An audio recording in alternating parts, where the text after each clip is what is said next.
What is up, Total Excellence dudes?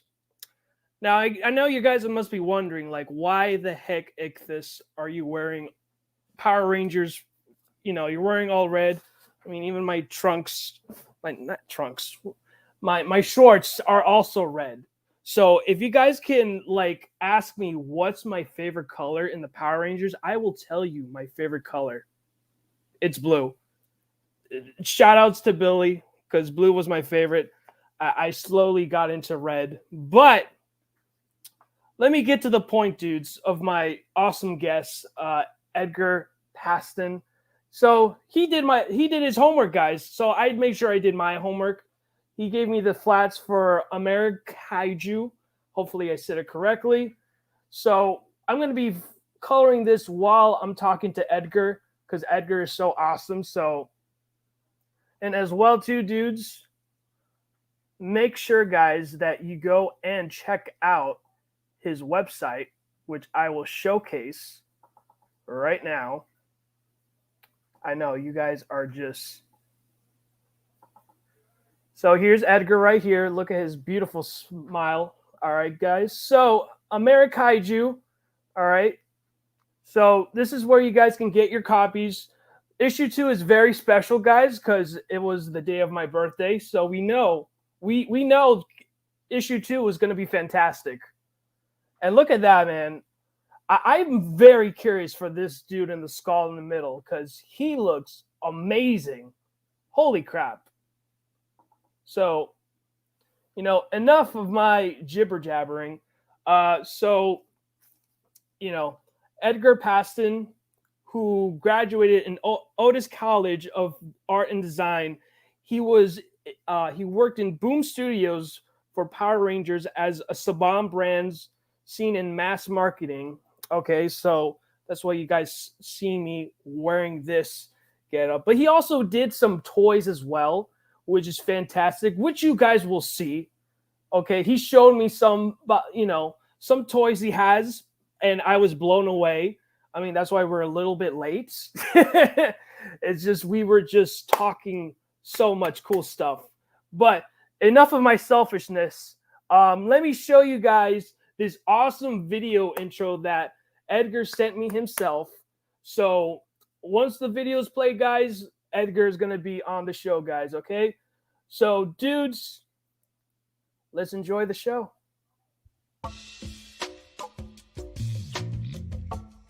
Hi, I'm Ike.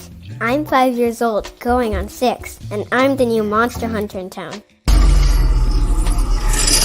How am I supposed to learn in school when I have these guys to worry about and these two? Read my story and you'll see a lot of big monsters and monster fights. Plus, I'm in it too! What's up, Edgar? Hey! How are you, my friend? I'm good, man. Dude. Happy to be here. I'm very happy that you are here. Because, dude, you've made a huge impact with me just getting into comics in a way. Because literally in issue 28 was when I started reading comics, and nice. especially Power Rangers, because this literally was like my open gateway to reading comics, period. Yeah, you'd be surprised how many people say the same thing. Yeah, that they got into comics because like they were Power Ranger fans, and then they got into comics because of that amazing comic that Kyle wrote. And I was I can't take credit for the writing. That was basically Kyle. I was a fly on the wall, but I happened to stumble my way and kind of Mr. Magoo my way into a good thing. So yeah, no, dude. I mean, bro. I mean, we will talk about Power Rangers all day, but we're not here to talk about. We can just sprinkle it here and there. But, I honestly want to know, dude, like when you graduated Otis College of Art and Design, like what did you do once you got out? I panicked because, no more student loans. But no, I went right to work. I actually I got picked up by a small company out in Florida, and I moved across the country and started working and began my toy career professional toy career, I guess, more professional in a sense. But I had already been in the industry for a little bit, so it wasn't 100% new to me, but it was definitely scary because when I got hired, it was either I had gotten a job offer here in LA, and it was you can come in and be the low man on the totem pole, and that was cool. That was fine with me because I was like, hey, I just graduated, I just want something. And this company came in at the last moment, and they were like, hey, we believe in you and what you can do. We want you to come here and be the boss. And I was like, yeah, sign me up. Wow. Yeah, that was amazing. The Flock Comics Group. Thank you. Yeah. That Scott, he's the one that pretty much is my first coloring gig as a colorist. Nice. So let me give a few shout outs. We got the Flock Comics Group, aka Scott the Flock Wilson. What is up? Total excellence. I'm doing excellent, dude. How about you, Edgar? How are you doing, man? I am too, man. I'm happy. We're talking comics, we're looking at art, can't get better. Yeah, no, dude. I mean, I love your artist. I'm gonna make sure that I say her name correctly. Christina Marisco. Actually, that's my wife. Which really? My gosh! So work has got really close then. Yeah, the artist is actually on this particular image is Danielle Cavalcante. Okay. Yeah. So Danielle is the interiors artist on issue 3 and 4. Okay. And I have another artist that did issues 1 through 3. Mm-hmm. Okay, man. Yeah. Most definitely. And but my wife gets credit too because she's always commenting on things. So you got to have a critic, just to make sure. Well, not a critic, editorial, just to correct things. I know you, especially since you have done branding and marketing, all that fun jazz. You would know what are things that would work and what wouldn't work. Yeah, well, I mean, it's always going to be good to have a second pair of eyes, third pair of eyes on stuff. No matter what big things you've done. I think I would be lying if I said I knew exactly what would be the next big thing, right? Because I'd be a billionaire by now, right? But the reality is, you try a lot of things, and some things you may get lucky on. Like I mentioned earlier, I've found myself in that position where I magooed my way into a lot of really, really cool stuff, Right. One of those being, I was able to join the team over at Saban. And while at Saban, I worked on things like the comic that we talked about, made millions and millions of dollars for everyone involved. And then I also was involved in the making the foundations of the player versus player video game. And that video game, it started out as the phone app, and all of a sudden it just blew up, and now it's on consoles, it's everywhere. Wow. And that team, we had I believe it was 2 million downloads in the first 3 days. Holy crap. And yeah, and for the size company that we were maybe 60 people at the time. 2 million downloads was just like, it was beyond our dreams. We thought, if we got 100,000 people to look at it and maybe 50,000 to download in the first year, we would be doing okay. And 3 days, and it was we hit the 2 million download. Wow. So it was definitely somehow we were able to bottle that lightning and do it twice. So holy crap, dude. Yeah. So wow, man. I'm trying to process everything as you're telling me, Edgar. And while coloring at the same time, it does not get any easier than that. But dude, that's so fantastic, man. Honestly, I keep pressing things I'm not supposed to press when I'm coloring, but that's a regular thing on my channel. I just press things that's not supposed to. But yeah, dude. Yeah, so like when you got out, like, God, keep juggling. That's okay. Yeah. So so your comic, let me see. Yeah, Amerikaiju. All right, let's go by that.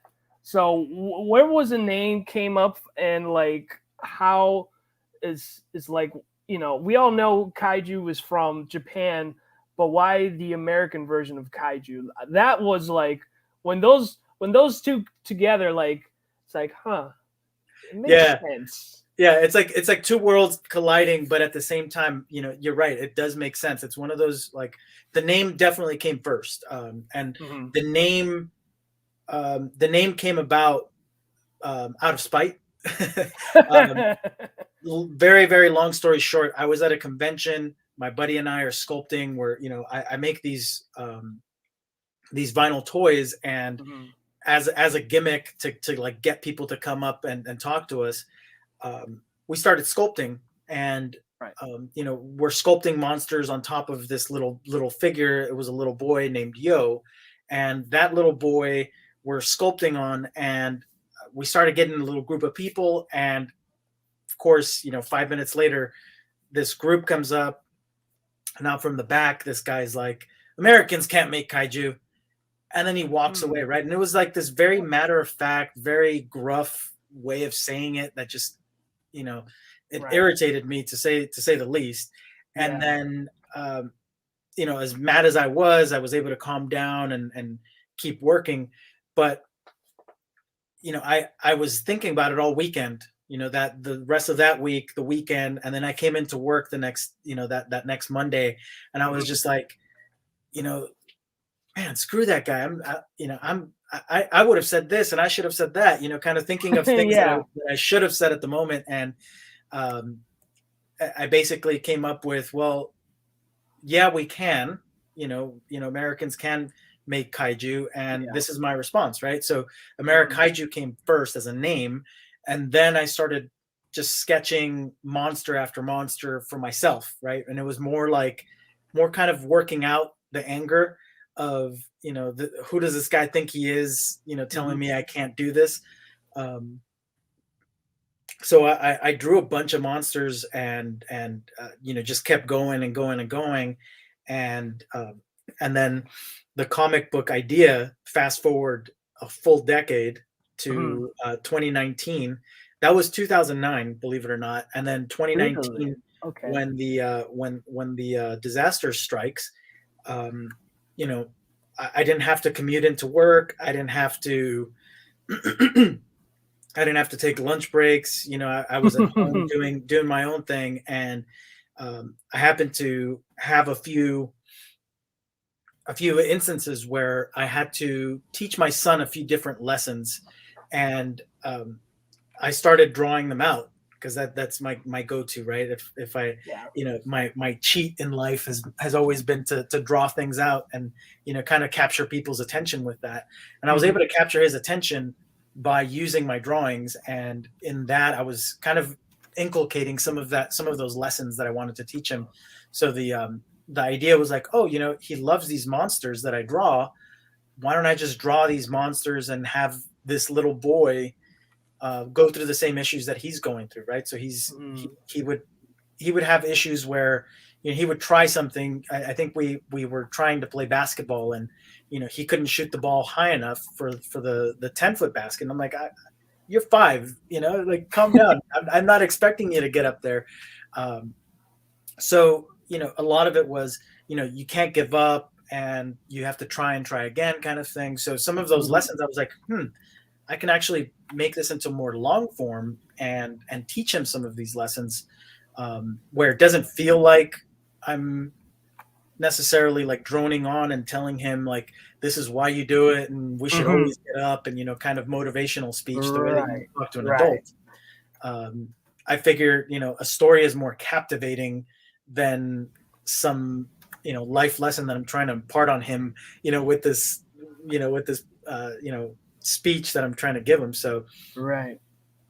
that's where the comic really formed into something. Mm. It started out as kind of slice of life, where it was the hero overcoming the monster, things like that, and then it just became a thing where I was like, well, let's flesh this out and like really do this upright, and Mhm. you know give them a true, like, a real story to flow through. So that's where the comic started. Wow, man. It's first off, I just love the story that it just became like a revenge story, right?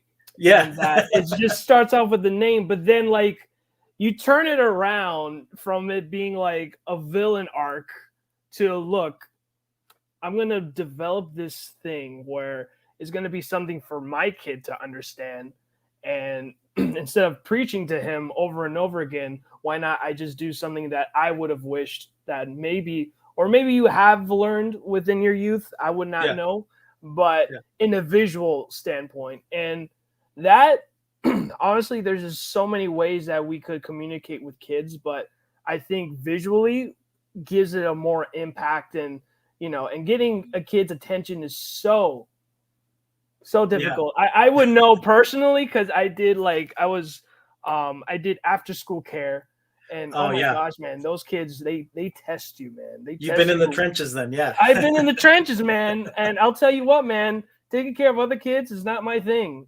Oh. I'd rather have my own. Well, you say that, but they test you even more. Oh, I know. You have to live with them. Yeah, no, but having kids, I mean, the reality is it's an amazing thing, and it definitely changed me, and who I am, and all of that, but it they definitely try, to test every boundary that they can, but Yeah. in the best of ways, because then you grow as a person too, so it's all good.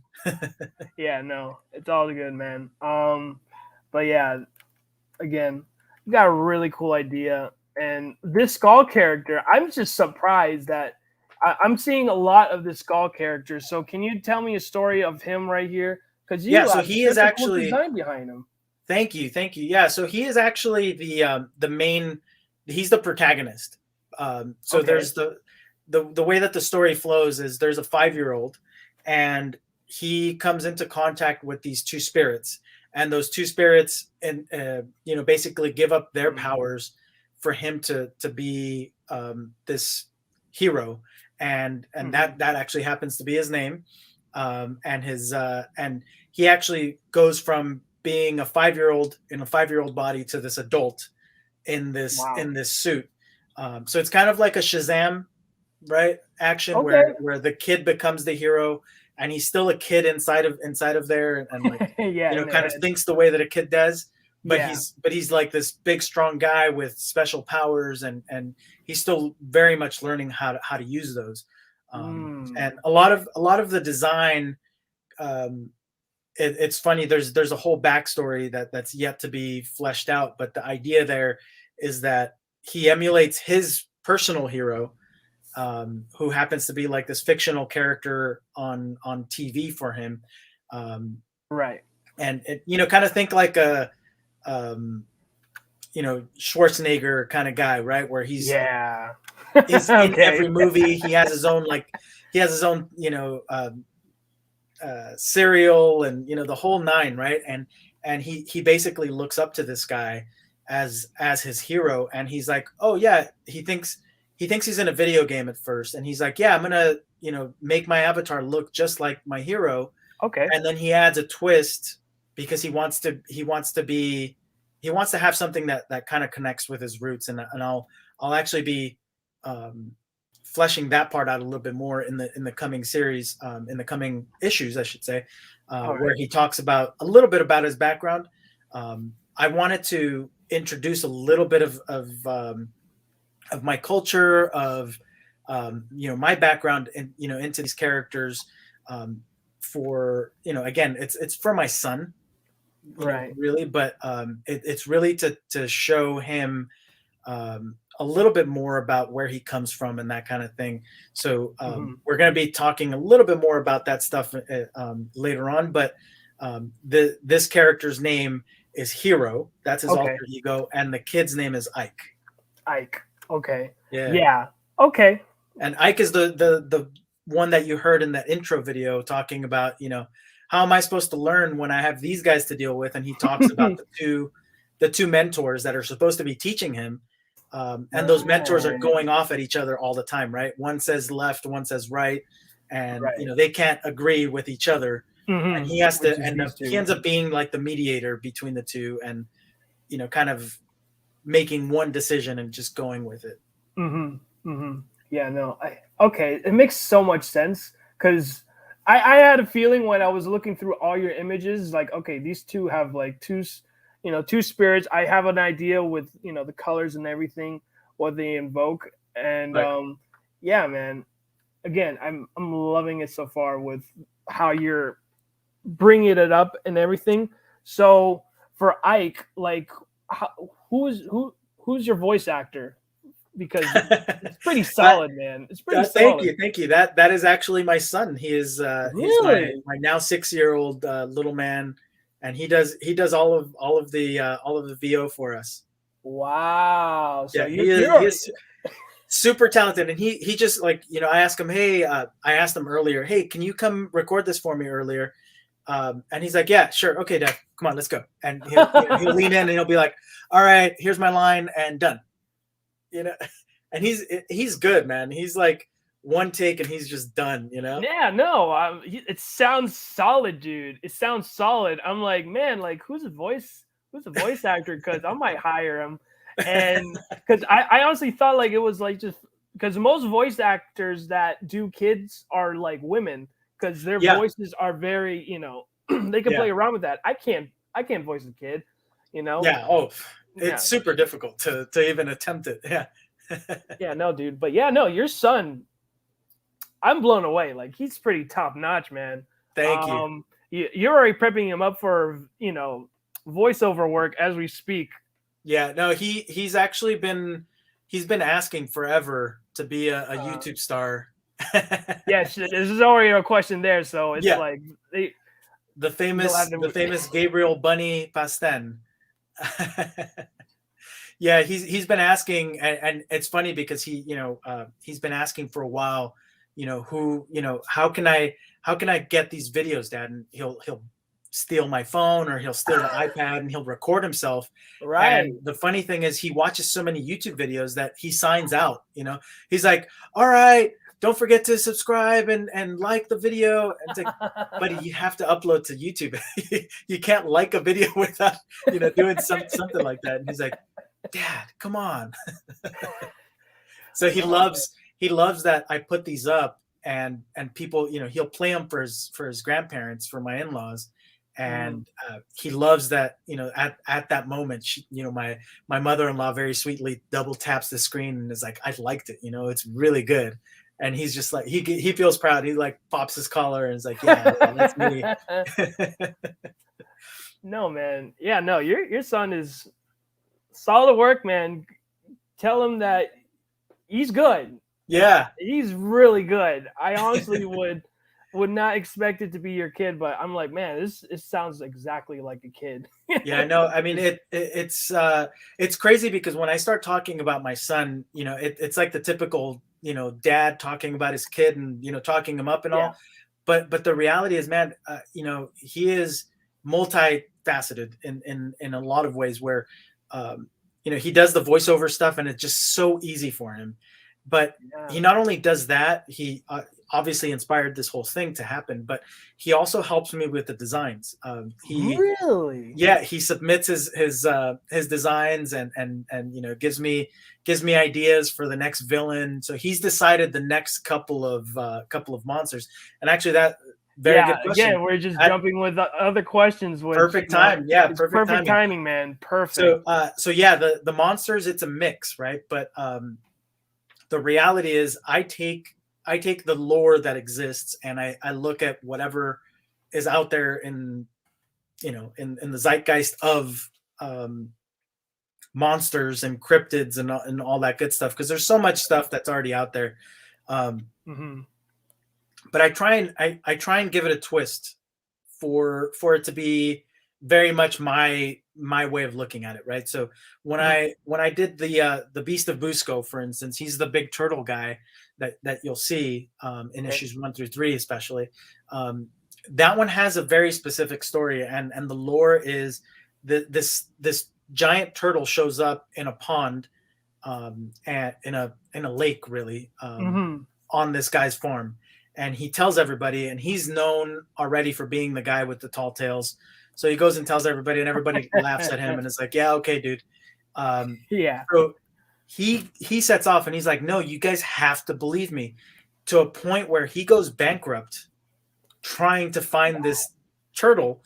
And the crazy / funny, you know, however you want to look at it, Mm-hmm. is the guy mortgages his home to rent some scuba gear, and when it arrives, like 3 weeks later, it arrives, and he hires scuba divers to go in and like find this turtle in this lake.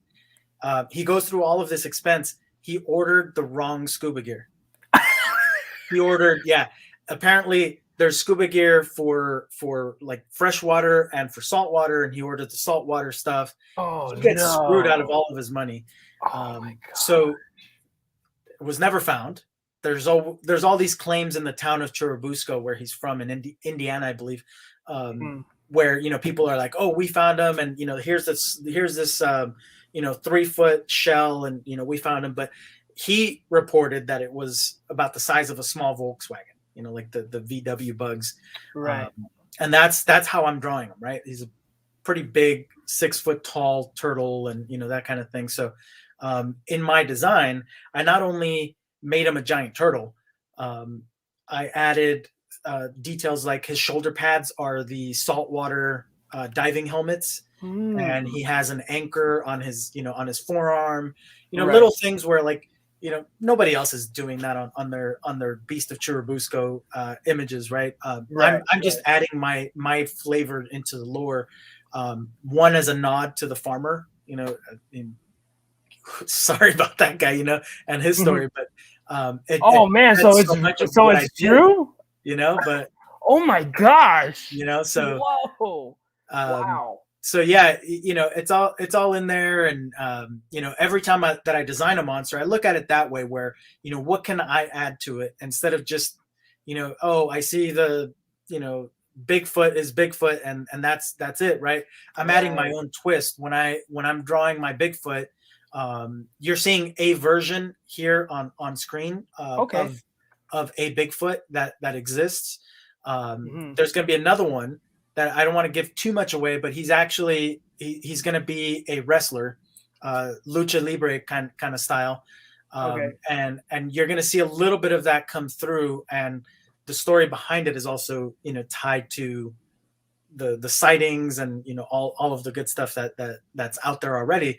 So I'm basing a lot of what I do design wise with the lore that's already out there. Right. No, that's super cool, dude. I'm just mind blown with all the ideas that you have with the Bigfoot, and the mere fact there's a Bigfoot with a wrestler.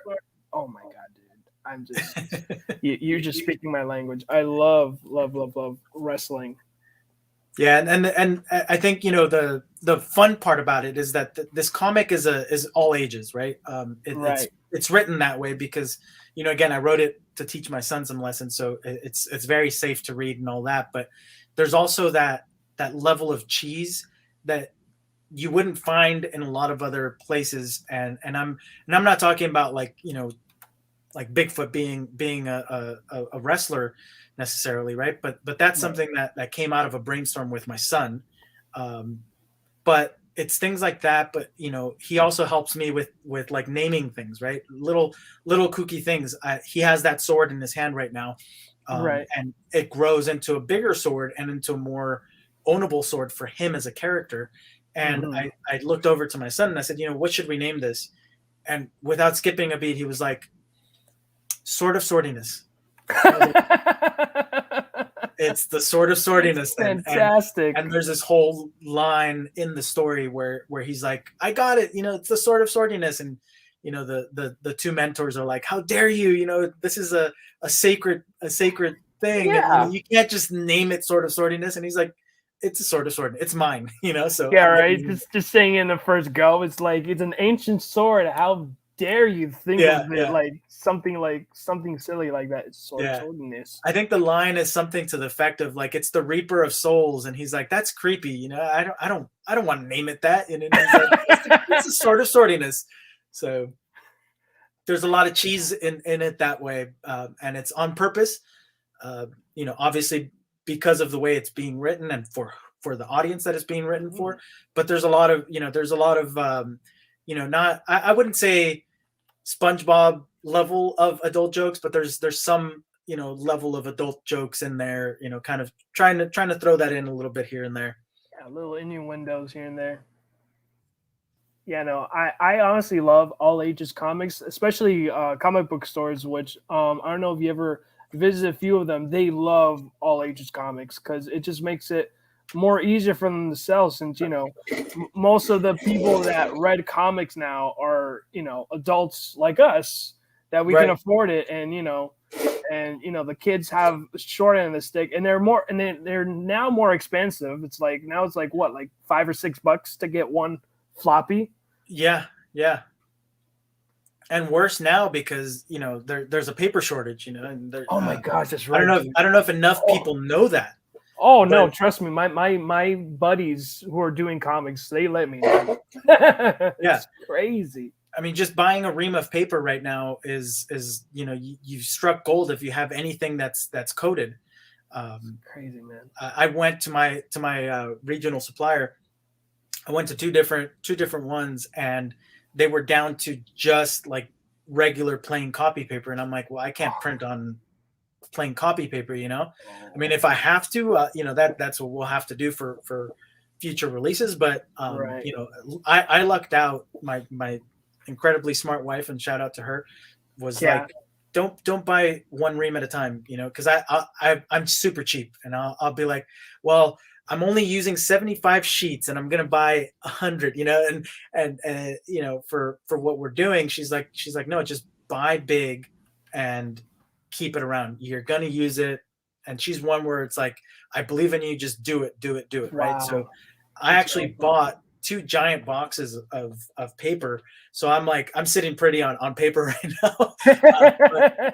Normally, most other people do not have that luxury of having, purchased a lot of paper and all of that. But, it is very, very, very expensive. Comics are getting even more expensive these days because not a lot of people are printing. Not a lot of people are, are wanting to go through that route, and everything's just going digital, which I would love to do as well. But, there's still a certain like nostalgia to holding a comic. There's that feeling of value that you have there. Right. I don't know that a digital comic other than like an NFT version is ever gonna goodness. Really gain value, right? Right. Yeah, man. It's just crazy how this world is expanding so much, and you're just learning new things like NFTs. What is the pros? What are the cons? It's a pyramid scheme. It's a way for indies to, be successful. It's just right now. It's just a desperate mode right now because of the situation we are right now. So right, it's crazy. Yeah, I mean, a lot of that, the landscape is definitely changing with with the advent of NFTs, especially NFTs, because it's disrupting a lot of what people have been doing, and the way that we looked at art. Now it's like, oh, there's a bigger value put on these things, by people that you would never have met, because it's all crypto now. Mm-hmm. Yeah, no, yeah, man. I'm doing my research on it. Even I have a buddy too that is a painter, and he's looking into it. But I don't know. But the funny thing is, like, every time I'm seeing recommendations, I'm seeing the negative. I don't know why. It's not like I'm naturally a negative person. It's just that, it just seems like they just, your phone just listens into your conversations, and then things just pop up in your recommendations. Like, how did this get there? But I'm going to look at it. But right. It's just crazy how it's just funding everything. It's funding animators. It's funding painters. It's funding, you know, comic Yeah. creators, Yeah, a everything. whole But lot. again, it's just like the little like rabbit hole of things where little rabbit hole things like, well, you know are we gonna get to how is our things going to be protected? How is our art going to be protected? Because it could easily be swapped, and then they can say, "Oh, it's originally my work." So it's Right. just one of those things. Yeah, I mean, and that's always been a risk that you take. But you know, for me, I've looked at it as, I hate having to trademark and to copyright and to do all of that good stuff, because it feels like such a waste of money for me. Hmm. Um, the reality is you kind of need to do it to keep the low level offenders away. Yeah. But the reality is, I mean, it's going to happen at some point or another. And for me, I'm all about it. It's for fun. I'm having fun. I'm enjoying the ride while I'm on this. So it's not really. I'm not the litigious type, but Hmm. I will go after you. No, but the reality is, yeah, there's always going to be that bit of risk. But I think if you do your job right, and you have that first pass at the market, and people will know, you know with with things, when things come up, that this guy's biting your stuff. It's not cool. And if it makes me better, if it makes me faster, then cool, you did something, and I'm gonna respond in kind. I'm not gonna like rest and just be okay with being the first guy that did XYZ, right? Right. I'm gonna try and one up it, you know. Hmm. Yeah. But No. I see a lot of comments. I just looked over at. I switched from private chat to comments, and I'm seeing a lot of comments. That's awesome. Yeah. I'm gonna. This one's very interesting. I like this question, which I would be asking too. Edgar, who's your favorite Power Ranger? It changes by the day. I think it definitely depends on my mood. But Hmm. if I had to pick, it's um, probably Doggy Kruger's. God, now I'm forgetting his name, but Yeah, no, you guys name on point. but isn't it? Doesn't he have a different name for when he's a Ranger mode? Yeah, he's a Anyway, Shadow anyway, Ranger. He's a yeah, there Shadow you go. Ranger. There you go. Shadow Ranger. Yeah, no, that dude. Yeah, because he has a really cool suit. Yeah, dude, legit, man. I mean, like, I'm happy with the American version of Kruger because the Japanese version of it was like rough, but Uh, no pun intended, of course. Yeah, no. When I saw, like, I was in the fan of like a dog, like, but when he went to like Shadow Ranger mode, I'm like, oh my god, right, right. amazing. My favorite Power Ranger, was Billy, because he was a Blue Nice. Ranger, and you're wondering like, well, how the heck did you convert it to red? So Classic. funny thing was, I even have it. Oh, so pretty much, I love Power Rangers in space. So my dude is Andros. I got to meet Christopher Kamen Lee in Florida SuperCon. Yeah, like I think in the summer of 2019 on Yeah. July. Nice. So, Very cool guy, by the way. dude, he's fantastic, man. Yeah. He's awesome with his fans. I literally spent like I don't know how long I've been on his table, but I was just talking to him about Yeah. his character, his career in acting. That I literally just followed him since like after Power Rangers, like freaking what was it? Safe Harbor was one of those was one of those shows I loved because it Right. was like here in Florida, just in St. Augustine. So it's like, I'm from South Florida, so anything Florida related, it just tugs my heart, man. He Yeah. was even he even got his acting. He did his acting in Miami, Florida. So it's like, bro, how Yeah. did I Yeah. not cross paths with you when I was 5? Yeah. you And know? another cool one, while you're at it, David is an amazing person too. I've been fortunate enough to hang out with him a few times because of the comic. And I mean, just you couldn't find a nicer human. He's just genuinely cool. Yeah, no, he's another guy I got to meet. I got to meet like JDF, Yeah. again Chris, who else? Patrick. Have you met It's Steve? Patrick David. Yeah, man. Uh, He has such an interesting name, and it's like you have your full name is literally first names of everything. And I got to talk to him. He loved my fan art, and he shared it. And like, I got it printed out. I got it printed with Chris and Patrick, and they both liked it. I got to have them sign it for me, and then he told me, "Oh, just write a message." I have no idea what the heck I wrote, but I'm like, I just rather not like have them read it out loud to me.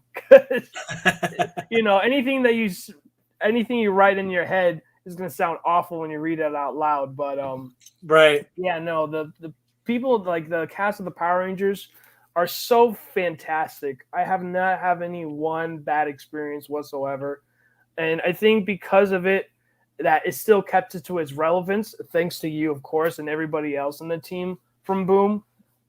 You guys helped expand it to like at a point where like we wish for something because there were so many like empty questions, and Right. especially when they like even the first episode is like you guys are superheroes now. It's like you got to balance your life between a high school kid just doing homework and stuff, and then you got to morph into the superhero with spandex, godlike strength, and and then just repeat the whole oh, and you get to like drive a robot. I don't know how these giant robots. did Yeah. it, No but big. Yeah. and then the next day you're like nonchalant. It's like, man, that's great. Yeah. But Yeah, the and comic, I think the you guys show great. did that really, really well where you didn't question any of those things, right? You didn't go like, whoa, how did that robot connect, and how did it was just like, yeah, it does that. It does, that is Yeah. what happens, right? As a teenager, you just get these powers and you go fight evil. And another good thing that the comic did was say, okay, but now that we have established that yes, that is what happens when you get these alien superpowers, what is it that happens as a to your point, as a teenager? How do you deal with those things? So we did two things. One, we did the cosmic, which was Mighty Morphin Power Rangers, which took us on that ride where it was they're still fighting the big monsters, and you see that on screen. And then we did a second parallel one where it was Go-Go Power Rangers. Yeah. And now we're talking about like the CW meets Power Rangers, right? And it's and you start talking about more of there you go, more of the drama and more of the like the hey, you didn't do your homework, now you're gonna fail, or your parents are being divorced, or things that happen that really tug at your heartstrings as a kid. You have those issues, right? And the team, I mean, just phenomenal job, both Kyle and Ryan. I mean, I couldn't have picked better writers, to be partnered with. My job there was to sort of corral them into back into the parameters within that we have to play with. Because I basically was the Power Ranger police, yeah, you're basically SPD, and Time Force. So you're basically making sure you prevent anything from changing the course of time. Right. Yeah, and that was a big thing, and it was sort of an internal conversation that we had, which was, we want to remain true to what we've done in the past. We don't want to just create a new backstory for these things without thinking about the repercussions that it's going to have, to be a revisionist for the show, right? Our job was not to revise the show or to do any of that. It was to pay homage to the show and to basically say, what is true and what is valid. We're not changing that. We're just adding. Right. And I think that approach definitely helped to bring on new and old fans. And that's, the way that I'm treating in a certain to a certain degree, the way that I'm treating my comic is to make sure that I I'm not a great writer. I Mhm. know that ahead of time. But what I'm really trying to do is to keep that timeline steady, to Right. keep things going, because I'm dropping a lot of Easter eggs now that I know won't come in, for instance, till like issue 6 or 7 or 8, Right. that are already in issue 1. um, and I'm doing that on purpose because I want you to have that recall of going, oh yeah, he had that ring on it in that panel, he had that thing, oh that's right, and be able to go back and forth. And those were things that, things where you could have seen them as wardrobe malfunctions Mhm. from the show. And in the comic we took that to be like, oh no, there was a purpose, and let's find a purpose, and let's Yeah. move that into the comic and what we do, right? Right. So a lot of parallels with what I learned working, side by side with those great writers and with the amazing people at Saban. um, Mhm. taking as much in as I could, and applying it now to these stories. Wow, dude. Honestly, man, again, just bravo to you and the team. It's like, again, I would never think in a million years where I have this show where, honestly, this whole coloring stream thing that I started was just for me to promote myself. Like, hey, I color. Hey, Yeah, I'm yeah. improving it like an entire year. And, I got opportunities, and I'm even getting like, I'm interviewing like, people like you that I would never even think I would cross paths with. And, Yeah. thank you again for, you know, everything, just approving everything, just to like make sure everything is on brand. Because I know, Thank you. with DC and Marvel, like everything is just out of whack as we speak. Because there's nobody like you or anybody else to say, hey, look, this is off brand.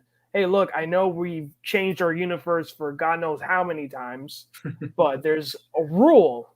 There's a Right, rule for this. right. So, um, you know, uh, Yeah, there's a sense of respect, I think, that has to be shown to the fandom, right?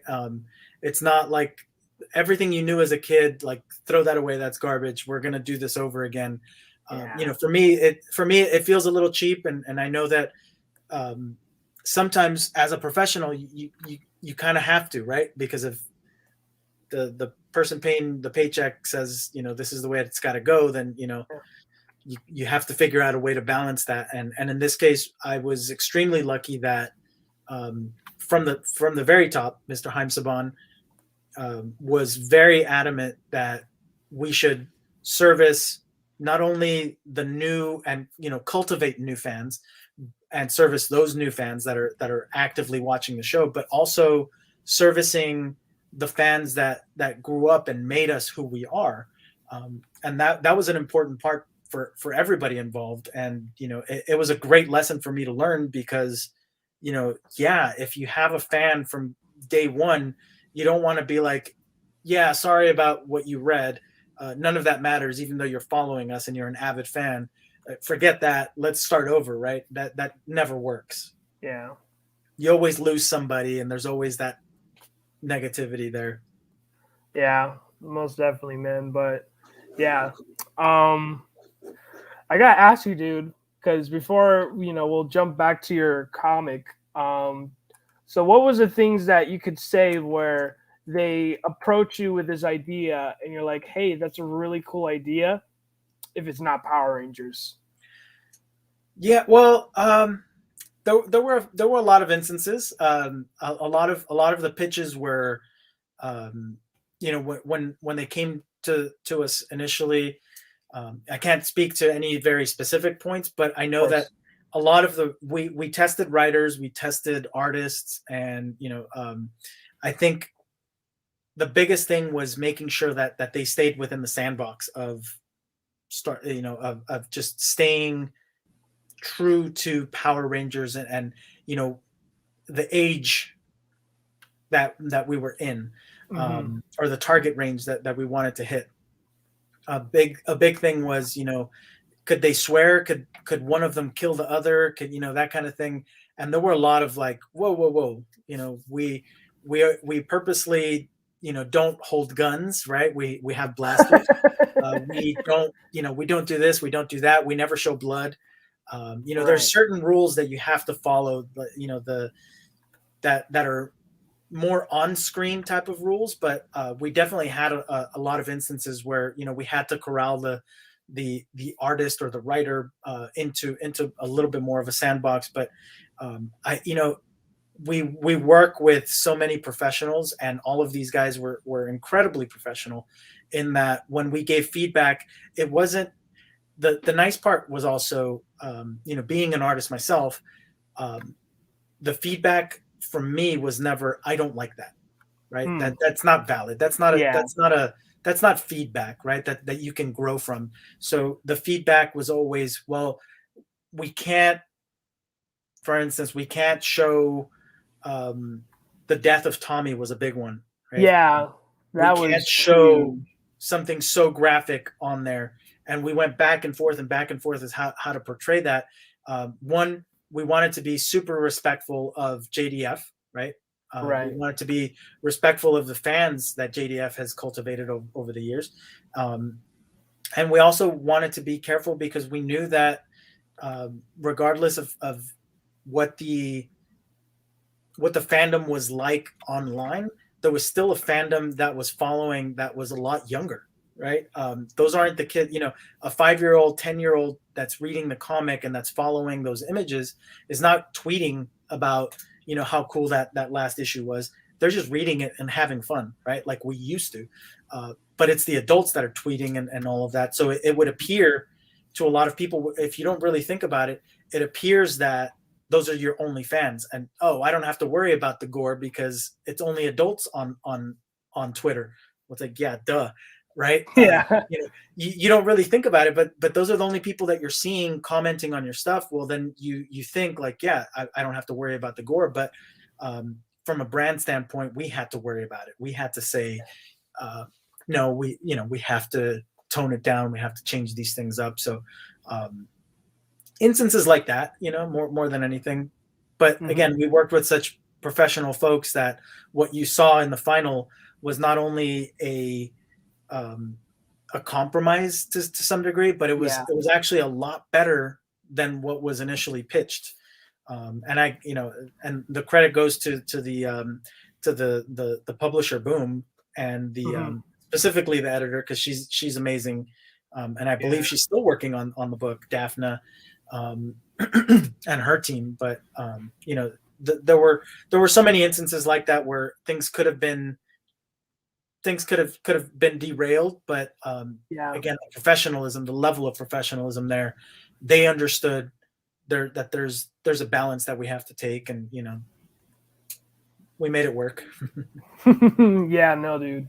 That one again, because of the death of Tommy, like that's what got me jumping into comics. It literally just got me started reading comics was because of the death, and it was comic book news when I read it. And I was like, this cannot be real. It's like, yeah. It's just mind-boggling. It's like, how can you kill a main character that is the embodiment of everybody's favorite character? And right. especially with Jason David Frank, like literally, I believe like in 2011 or 2010, he started doing conventions, and he didn't even know if Power Rangers was still relevant to this day. And I believe it was Anime Con. I could be wrong on this, but I remember big surprise to him, right? Yeah, right. And it was like, like he doesn't see anybody in line or whatever, so he's like, it was a good attempt. It's like, Mr. Frank is like, we have people waiting for you. I'm like, what? It's like, yeah, like you just literally on the other side of the aisle is like there's already like huge lines of him. So it's like because of him, he brought Power Rangers back to relevancy. He pushed other actors to start going to conventions. And not only that too, since, JDF loves comic books, he goes to comic book stores, especially the time when, with the big historic moment of 2020 was like you know. And Yeah, it's funny because he was actually a very very big fan of the comic. I mean, I'm sure he still is. yeah. It's a great comic, and they're still writing a lot of good stuff. I can only speak to when I was there.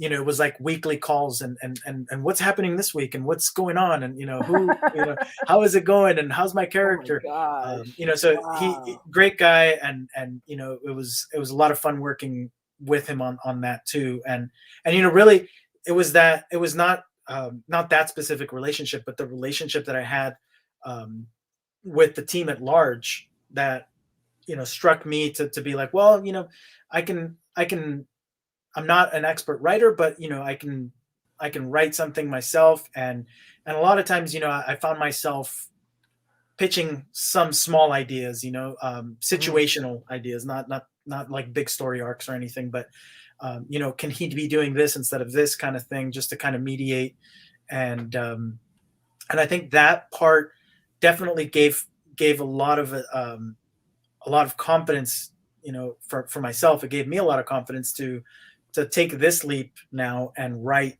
my own stuff, um, which is obviously it's not to the same level, granted, but Right.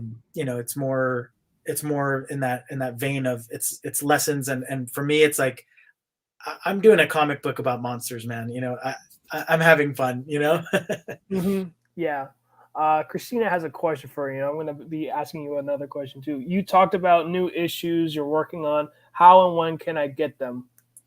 Yeah, so the issues 1 through 3 are on the website, and it's all amerikaijucomic.com. Hmm. Same as the handles. So all of our social media handles are Amerikaiju Comic. Thank you, Amerikaiju Yeah. Comic. And new issues are issues 4 through 4, 5, and 6. Those I'm actually going to be introducing a Kickstarter for coming up Okay. very very soon. There's I'll give you guys the it should be well actually I'll put it up for you. Don't It's worry. I got you. inked com. Oh, inked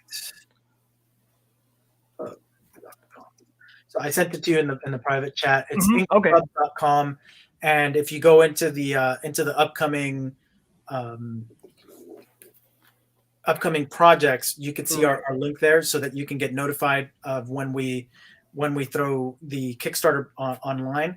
And I'm also going to be doing some really cool stuff. So I'll send a shout out to you guys that are giving me a shot to be on your shows for your folks to hop in early and take advantage of some of our early bird deals. Some of Ooh. them are going to be like this big guy here. This is Tagaric. This is Hmm. our one of our marquee figures. Um, we're actually going to be doing a giveaway with H&A Comics, a good friend of mine. Wow. For these guys in Orange, we're going to be doing some giveaways with them very very soon for this Tagaric figure, and we're also going to be throwing up the individual comics and the minis. Let's see where I have that other guy. This guy's in Hmm. better shape than the one back there. Wow. This is But yeah, fantastic, these are man. the new ones that are coming out. These will be in small vinyls, and they're fairly large size. I believe it's about 3.5 inches for this guy. Um, that that's going to be made in Hmm. roto vinyl mold, Wow. and you'll be getting those guys just like this big guy here. God, Hopefully you can see him a little bit better. fantastic, dude. All kinds of Dude. movement and he's a big piece too. So Wow. there's movement in the tail, the legs move, the arms. The little dagger can Hmm. swivel back and forth and stuff. So a lot of good stuff. The minis are coming out. There's volume 1 and 2 is going to be a bundle. So Hmm. look out for the Kickstarter coming up very soon. Most definitely, dude. Let me share the shows you'll be on. No, it's not that. Just bear with me, dudes. Yeah, no worries. And actually, I can share. Oh, there you go. Yeah. So if you Wow. go the indie campaigns on the far left. Mm-hmm. If you click on that, we should be on the bottom of that page, because it's a little bit confusing. Yeah, everything is scrunched up. So where'd Yeah. you say far left? Yeah, The indie that's campaigns? indie campaigns. Yeah. Okay, And then perfect. hopefully There you are. there we go. I'm going to follow that campaign. Okay, there's a delay on the Perfect. on the screen, I think. Let's see. Oh, that's because I jumped to another one. That's why. Oh, got it. Yeah, that's what happens. Like, it just opened another window. So with the screen cap, it didn't get it. But I did get to the link to your Kickstarter, which we will get to. Yeah, if right you don't now mind for sharing you. that'd be great. Of course, 'cause then man. Yeah, people dude. can follow on there. Yeah, the notify me on launch. If you guys can hit that up, the folks that are on there will get an email, obviously, for early bird deals, and we're going to be doing some really, really crazy stuff. This figure here, I believe we're doing a sale on him for, I think he's $100 with the comics and the minifigures and stuff like that. And we're actually going to be doing some crazier stuff. I believe as of right now, H&A is sponsoring, I believe, 2 of these guys that are going to be on sale for $20.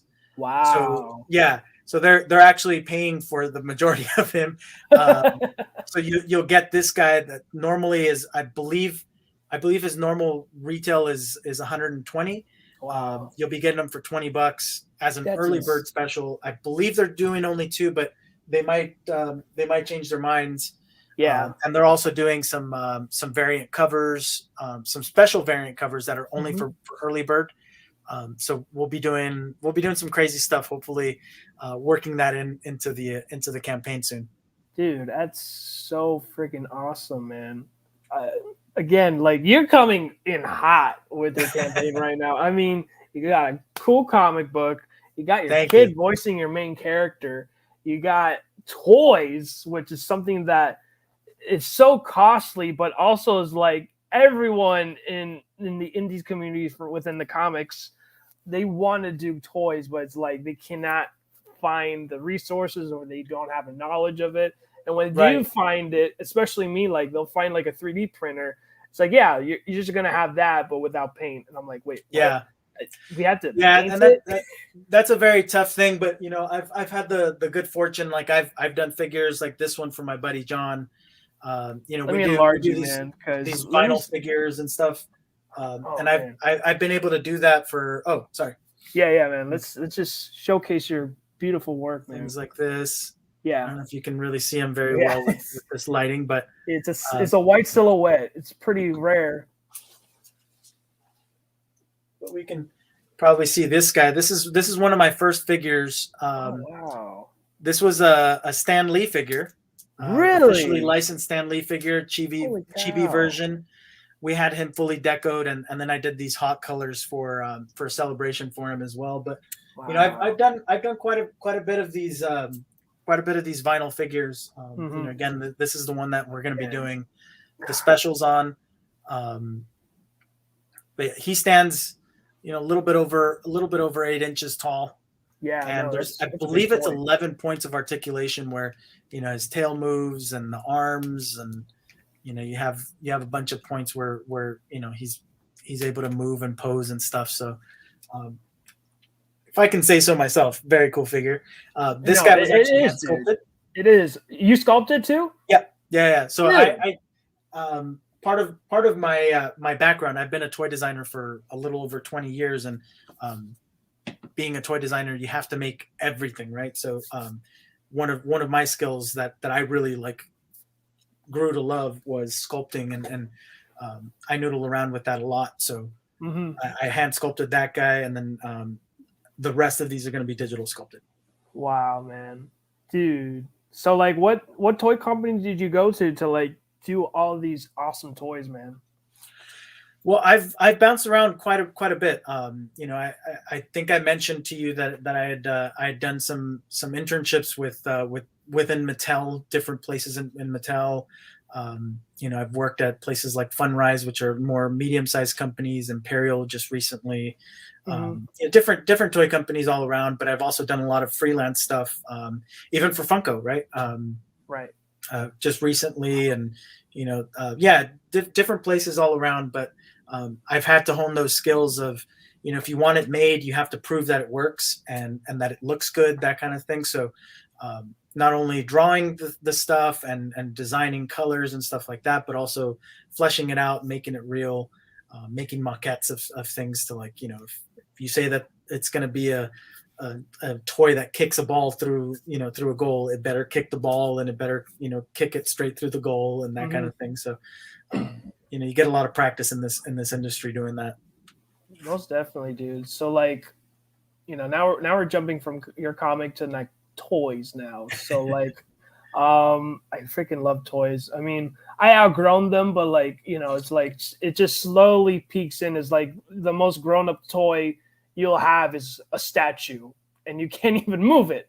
But I mean, toys itself, like, what are the fun and challenges of making a toy? And seeing, like, let's say McFarlane, who changed the whole toy industry, and like, yeah, Radically. I can like make a good quality toy, but at a good, like, a little pricey, but we can make it work. No, Right. Yeah. so Yeah. I mean, for him, he's a monster all on his own, right? That's a different beast.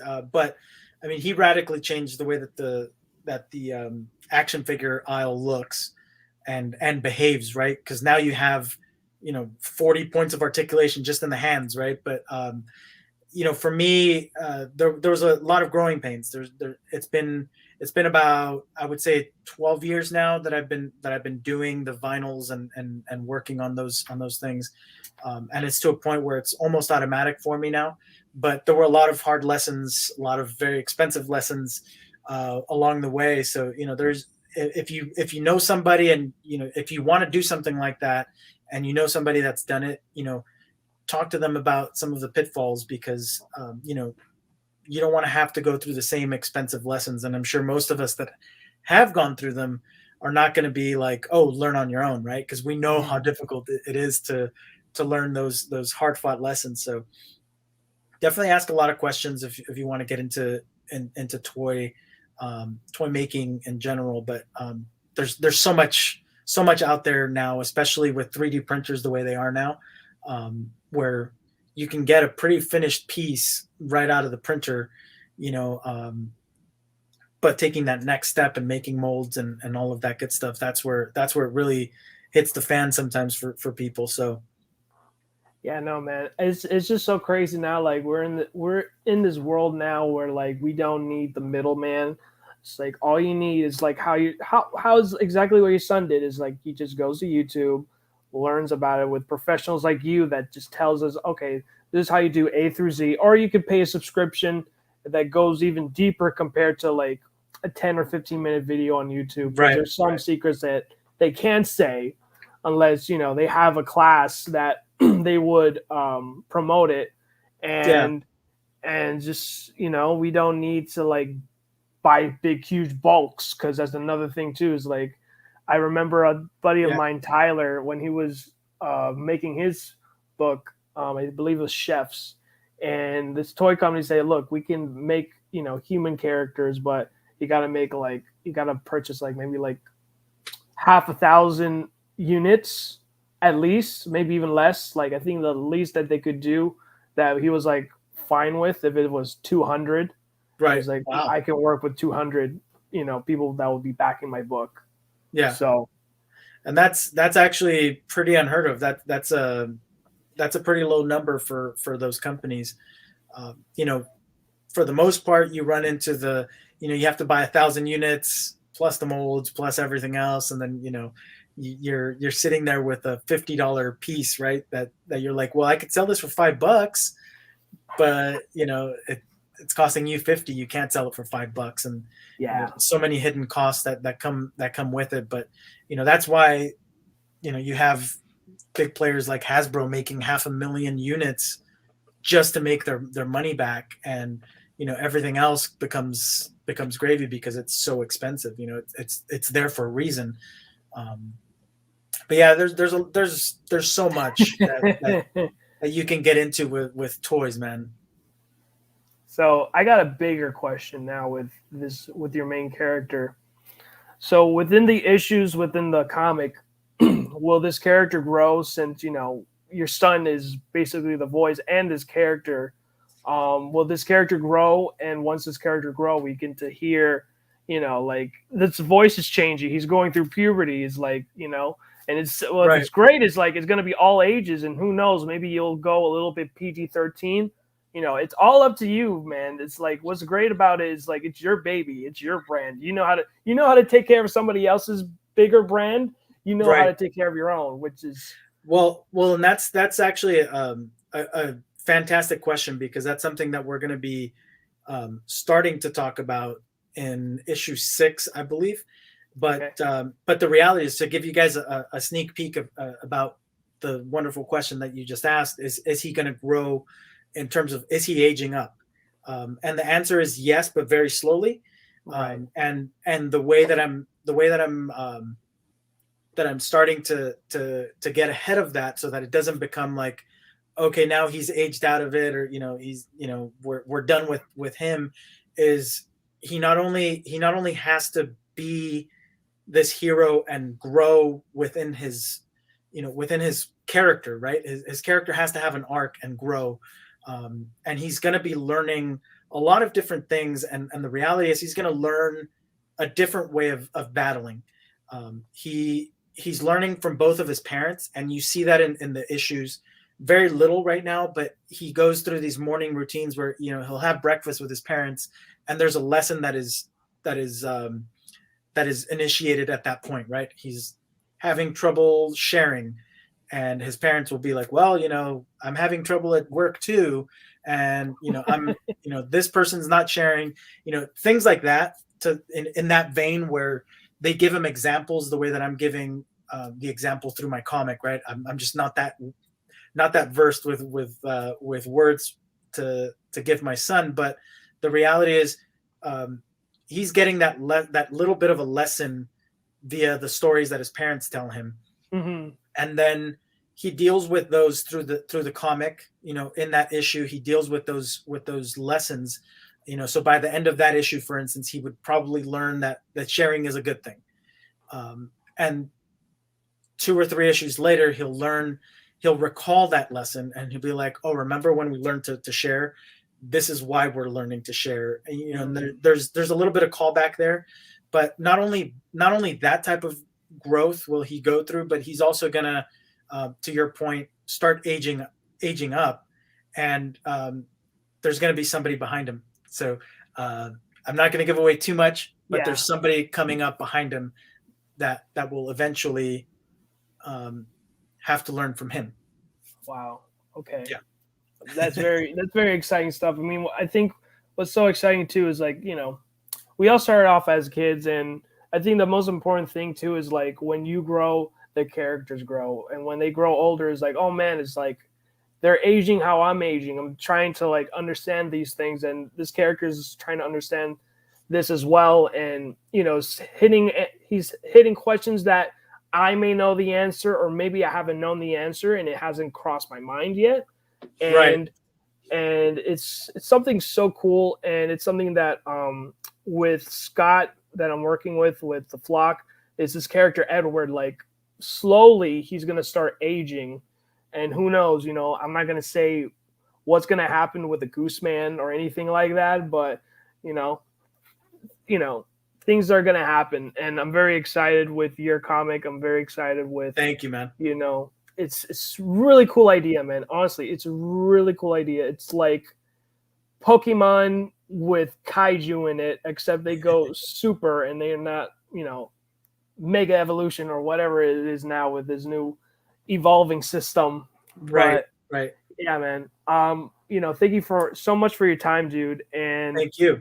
yeah, man. I mean, we've been over an hour and 15 minutes, dude. So Yeah, no, I appreciate your time and everybody, commenting and everything. Hopefully we got to most of that. If not, then, just hit me up and I'd be more than happy to answer your questions. I'm not on social media a lot, but hit me up and more than happy to answer questions. Yeah, most definitely, man. When I went to your website, I have access to your Instagram. I didn't have access to your Facebook. So can you drop a link over to your Facebook, or you don't have it anymore? Yeah, we actually do. It's all at Amerikaiju Comic. America. Okay. Yeah. Perfect. All right, dude. So all right, guys. So thank you all so much for watching. Dude, thank you, Edgar, for your time. Thank you, everyone that is watching. Please sign up right here in the Kickstarter, because once it shows up, man. And you got to show off that toy again, Edgar, because dude, your work and your paint's work. Where's my wallet, man? I want to throw it at you. Yeah, this guy's a beast. It's a big piece, and huge. It's definitely one of those things. I have a big head. No, my head is huge. Shoot, man. But yeah, there he is in all his glory.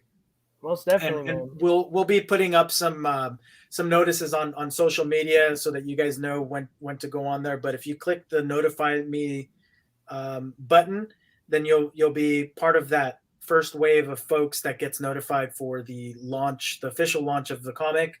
And then we'll do some specials. And as I said, as of right now, H&A Comics, if you go on their social as well, H&A Comics, I think it's H_A_comics on social, then you'll be able to capture theirs as well. But I believe as of right now, those guys are sponsoring 2 of these guys. And we're going to be doing some really super crazy sales for the first couple of folks that tag in on those, and they might extend that. We haven't really updated the numbers quite yet, but that's what we're looking at. Yeah, no, most definitely, dude. So guys, we're gonna sign off, but before we sign off, we're gonna showcase this up and coming voice actor, because I'm telling you, man, your son is a natural. Acting is one thing, but voice acting is a whole new other level. So right. Everyone, make sure you sign up. You can even get your copies as well from the website Kaiju American. Was it American Kaiju? My bad. Amerikaiju.com, and you can get issues 1, 2, and have you released issue 3 as well? Yeah, 1, 2, and 3 are on the website, and then 4, 5, 6 are going to be part of this Kickstarter. Awesome stuff, man. So guys, thank you. Make sure you follow Edgar in the social medias for Facebook and Instagram. You guys, ooze of excellence as always, dudes. God bless. Enjoy the end. Hi, I'm Ike. I'm 5 years old, going on 6, and I'm the new monster hunter in town. How am I supposed to learn in school when I have these guys to worry about and these 2? Read my story and you'll see a lot of big monsters and monster fights. Plus, I'm in it too!